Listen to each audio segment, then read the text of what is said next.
તાવમાં દર્દીનું શરીર ગરમ હોય તો ગરમ શરીર માટે ઠંડુ પાણી લેવું જોઈએ. એની જગ્યાએ આયુર્વેદિક ડૉક્ટરો ગરમ પાણી લેવાની સલાહ કેમ આપે છે? આ પ્રશ્ન મને નથી થતો, પરંતુ આ પ્રશ્ન આજથી હજારો વર્ષ પહેલાં આયુર્વેદિકના એક ઋષિમુનિ અગ્નિવેશને થયો હતો.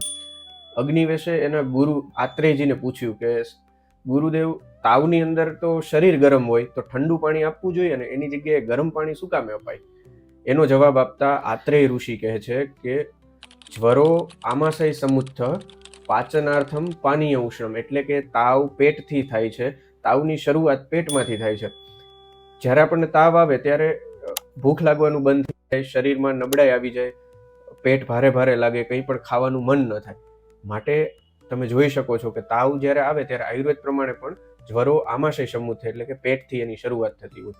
હવે આવી કન્ડિશનની અંદર પાચનાર્થમ પાનીય ઉષ્ણમ એટલે કે અપચાનું સારી રીતે પાચન થાય, વ્યવસ્થિત પરસેવો વળે, શરીર હળવું ફૂલ લાગે, ભૂખ લાગવાની શરૂઆત થાય, માટે થઈને ગરમ પાણી આપવામાં આવે છે. એટલે અગ્નિવેશનો પ્રશ્ન યથાસ્થાને છે અને એમનો બહુ સરસ રીતે ભગવાન આત્રેય જવાબ આપે છે. સ્વસ્થ રહો, આયુર્વેદમય રહો.